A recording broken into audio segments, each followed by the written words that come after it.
नमस्कार मंडळी, welcome back to my channel Gapshap banded. चला तर पाहूया श्री रामचरितमानस या पुस्तकाचा पुढचा भाग. सनकादिक मुनी ब्रह्मलोकी गेले तेव्हा तिन्ही भावांनी श्रीरामांच्या चरणी मस्तक टेकले. सर्व प्रभूंना काही विचारताना बंधूंना संकोच वाटत होता, म्हणून सर्वजण हनुमानाकडे पाहत होते. जी ऐकल्यावर सर्व भ्रमांचा नाश होतो ती प्रभूंची वाणी ऐकण्याची त्यांची इच्छा होती. अंतर्यामी प्रभूंनी ते जाणले आणि विचारू लागले, हनुमाना बोल, काय आहे? तेव्हा हनुमान हात जोडून म्हणाला, हे दीनदयाळू भगवन, ऐका, भरताला काही विचारायचे आहे, परंतु प्रश्न विचारताना संकोच वाटत आहे. भगवान म्हणाले, हनुमाना, तू माझा स्वभाव जाणतोसच. भरत व माझ्यात काही अंतर आहे काय?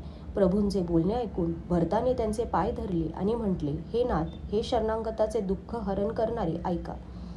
हे नाथ, मला कोणताही संशय नाही आणि स्वप्नातही शोक आणि मोह नाही. हे कृपा व आनंदाचे समूह हे केवळ तुमच्याच कृपेचे फळ आहे. तरीही हे कृपानिधान मी तुमच्यासमोर एक धाष्ट्य करत आहे. मी सेवक आहे आणि तुम्ही सेवकाला सुख देणारे आहात, म्हणून मला क्षमा करून माझ्या प्रश्नाचे उत्तर सांगून माझे समाधान करा. हे रघुनाथ, वेदपुराणांनी संतांचा महिमा खूप गायला आहे. तुम्ही सुद्धा आपल्या श्रीमुखाने त्यांचा मोठेपणा अनेक प्रकारे सांगितला आहे. हे प्रभू, मी त्या संतांची लक्षणे ऐकू इच्छितो. तुम्ही कृपेचे सागर आणि गुण व ज्ञान यामध्ये अत्यंत निपुण आहात. हे शरणागताचे पालन करणारे संत व असंत यांच्यामधील फरक वेगवेगळा करून मला समजून द्या. श्रीराम म्हणाले, हे बंधू, संतांची लक्षणे असंख्य आहेत. ती वेद व पुराणात प्रसिद्ध आहेत. संत व असंत यांची करणी चंदन व कुऱ्हाडीप्रमाणे आहे. हे बंधू, कुऱ्हाड चंदनाला तोडते, परंतु चंदन आपल्या स्वभावानुसार आपला गुण देऊन तोडणाऱ्या कुऱ्हाडीलाही सुगंधाने सुवासित करते. याच गुणामुळे चंदन हे देवांच्या शिरावर विराजमान होते आणि जगात प्रिय असते. आणि कुऱ्हाडीच्या तोंडाला दंड मिळतो, तिला आगीमध्ये जाळून मग घनाने बळविले जाते. संत हे विषयलंपट नसतात, ते शील व सद्गुणांची खाण असतात. त्यांना परदुःख पाहून दुःख वाटते व परसुख पाहून सुख होते. ते सर्वांठायी व सर्व काळ समता बाळगतात. त्यांच्या मनात कोणीही त्यांचा शत्रू नसतो. ते मदरहित आणि वैराग्यवान असतात.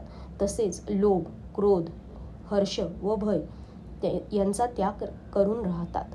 त्यांचे मन फार कोमल असते. ते दीनांवर दया करतात आणि मन, वचन आणि कर्माने माझी विशुद्ध भक्ती करतात. सर्वांना सन्मान देतात, परंतु स्वभावतः मानरहित असतात. हे भरता, ते संतजन मला प्राणप्रिय असतात.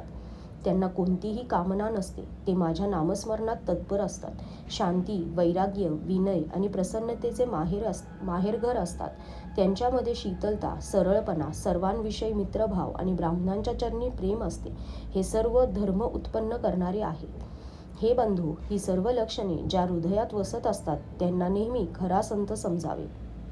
जे मनाचा निग्रह, इंद्रियांचा निग्रह, नियम व नीतीपासून कधीही ढळत नाहीत आणि तोंडाने कधीही कठोर बोलत नाहीत.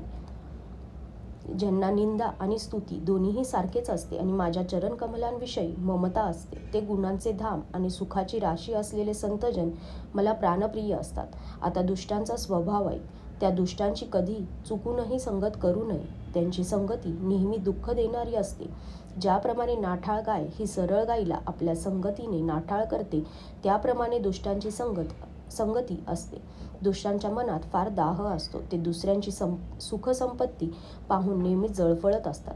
ते कुठे दुसऱ्याची निंदा ऐकायला मिळाली की आनंदित होतात, जणू त्यांना वाटते खजिनाच मिळाला असावा.